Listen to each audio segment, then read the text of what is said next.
Hi, Assalamualaikum everyone. We are from Group 11. So today we are going to present about Chapter 6, which is Taxation on Petroleum Industry. So here is the brief about what are we going to discuss today.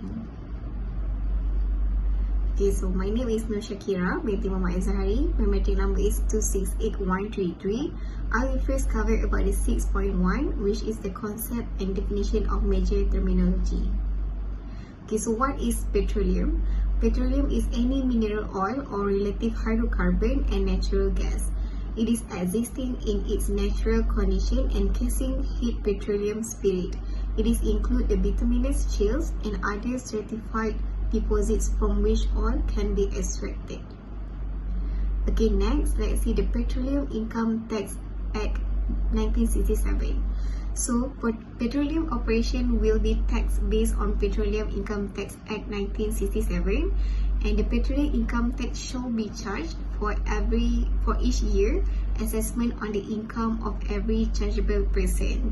So, who is the chargeable person? So, the chargeable person is any person carrying on petroleum operation under a petroleum agreement with Petronas Nasional Berhad or Malaysia Thailand Joint Authority, or any other person carrying on petroleum operations under petroleum agreement with A or B.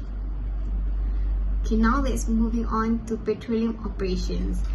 According to Section 2 Petroleum Income Tax Act 1967, petroleum are defined as searching for and winning or obtaining of petroleum in Malaysia by any activities of drilling, mining, extracting, or other like operations or process in the course of a business or incidental.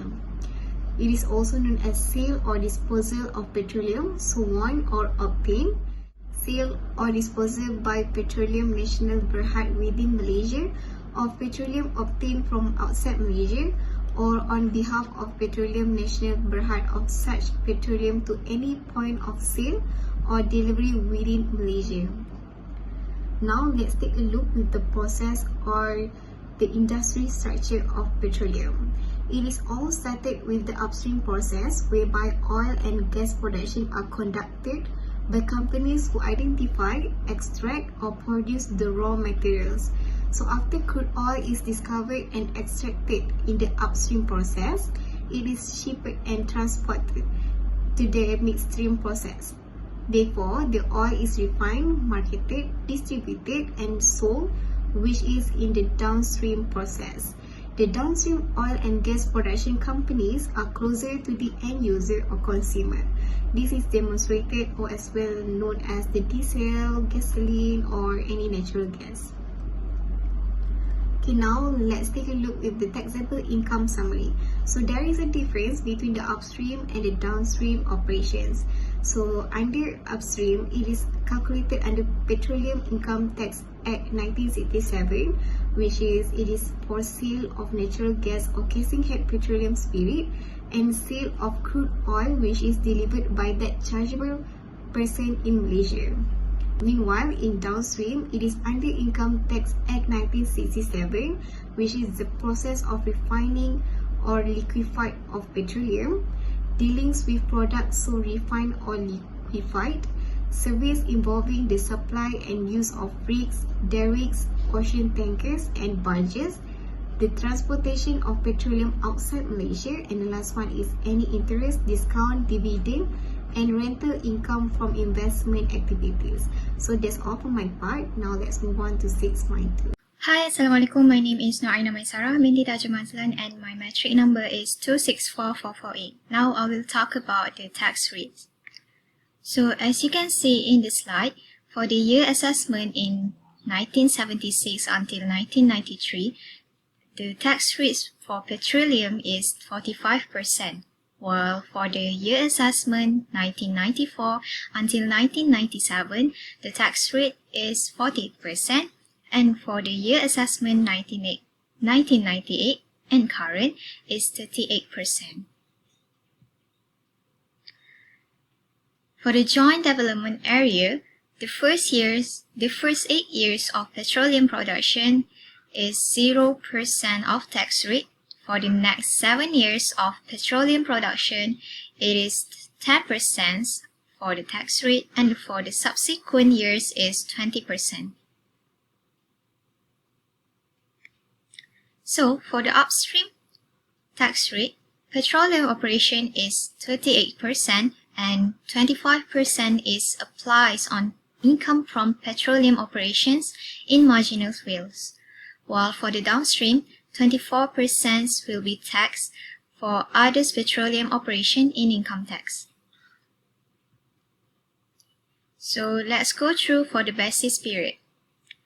In section 5 subsection 2A Petroleum Income Tax Act 1967, it is stated that 12 months commencing on the date of the first sale of or disposal of chargeable petroleum by or on behalf of that chargeable person, whichever event shall be the earlier or commencing on such date within the calendar month in which such event occurs as may be selected by that chargeable person with the approval of the Director General. So for the section 5(2)(b), such shorter period commencing as aforesaid and ending either on a date selected by that chargeable person with the approval of the Director General or on the date when that chargeable person ceases to be engaged in petroleum operation. So for this other than these two sections that have been explained just now, the basis period for the following or two following year assessment may be directed by Director General consist specific periods. Okay, hi, Assalamualaikum warahmatullahi wabarakatuh. So my name is Nur Shafawani binti Muhammad Nazri, metric number 267863. So now I will proceed with the income tax computation for the petroleums. So first thing first, the first item is the gross income. So it is including the sales of crude oil and gas, crude oil gas delivered to refinery, and miscellaneous receipts. Next, we will proceed with the we will minus with the allowable deduction, where this is all the item under the allowable deductions, including the outgoings and expenses wholly and exclusively incurred during that period in the production of the gross income, interest on loans, and other items of specific expenses. And there is also double deduction, and we will get the adjusted income. Next, we will add it with the balancing allowance and minus with the capital allowance to get the statutory income, and minus loss brought forward, and minus approved donation and some other gift to get the chargeable income. So there are also items that are not allowed. The item are the expenses not being money wholly and exclusively laid out or expended for the purpose of production gross income, capital expenditure, payment and approved scheme, rent or cost of repairs not used for the purpose of petroleum operations, depreciations, interest, royalties, services, technical advice, rent from which tax is deductible but has not been deducted and paid to IRB. Any amount chargeable tax payable under PITA or CITA, rental of motor vehicle not exceeding 50,000, and a sum of 50% of expenses incurred, and entertainment expenses, and lastly the leave passage. So there are also the unabsorbed losses and capital allowance. Any unabsorbed losses and capital allowances can be carried forwards indefinitely to offset future business income as long as there is a succeeding partnerships. Next, I will explain for the qualifying exploration expenditure, QEE. Qualifying exploration expenditure incurred in connections with the petroleum operation or in preparation for the petroleum operation will be given a tax deduction in arriving at adjusted income. So the qualifying exploration expenditure will be expenditure incurred on 4 items. The first one is the acquisition of petroleum deposits. Second, searching, discovering, testing or winning access to petroleum deposits, construction or workers' quarter or building, general administration or management for the development project before the first sales or disposal of petroleum. QEE also is allowed as a deduction gradually in the form of the initial allowances and annual allowances against the gross income for each year of assessments. So the rate for the initial allowance is 10% and the rate for annual allowance is either the grade, which one is greater, whether it is 15% of residual expenditure or output from petroleum operation for the basis period times with the residual expenditure and divided with the output from petroleum operation for the basis periods plus with the total potential future output of the petroleum operation. Okay, now I will explain about the capital allowance. Capital allowance is a charge over the fixed asset used in the production of petroleum and qualifying expenditure QE incurred during the exploration and development period and accumulated and carried forward until the first sales of petroleum when commercial production begins. So QE subject to second schedule of PETA 1967, QE for the purposes of the schedule is qualifying plan expenditure or qualifying building expenditure. Qualifying plan expenditure is capital expenditure incurred by chargeable persons in the provision of machinery or plant used for the purpose of petroleum operation, including A. Expenditure incurred by him, which is the chargeable persons, in the alteration of existing building for the purpose of installing plant and machinery and other expenditure incurred accidentally through the installation. B. Expenditure incurred by him and preparing, cutting, tunneling or leveling land to prepare a site for the installation of plant and machinery, provided that such expenditure, which is the cost preparing site installation, does not exceed 10% of aggregate of such costs and cost of plant and machinery. And lastly, C. Expenditure incurred by him on the provisions or construction of fixed offshore platforms for drilling, production or petroleum operations.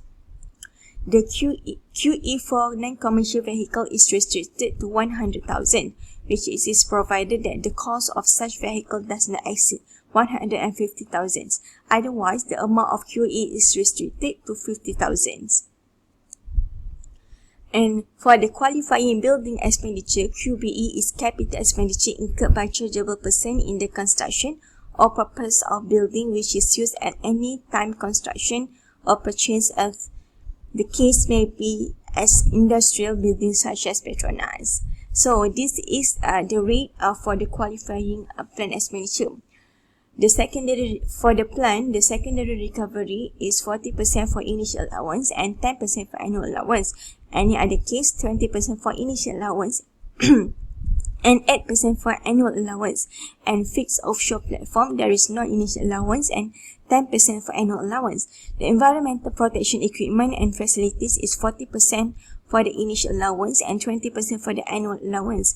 And computer software and hardware is 20% for the initial allowance and 40% for the annual allowance. And for the building, the secondary recovery is 20% for the initial allowance and 3% for the annual allowance.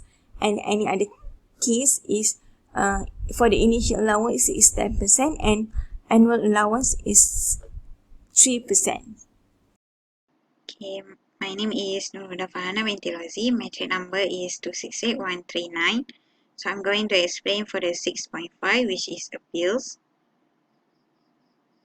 So in section 43, which is the right of appeal, explain when a chargeable person receives a notice of assessment and if he is dissatisfied, he may appeal to the Special Commissioner against the assessment by writing to the Director General within 30 days of the notice of assessment and stating the reason for objection.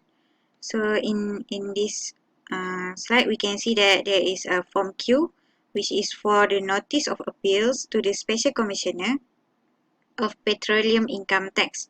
So Form Q is used to apply for appeals due to dissatisfaction of the assessment.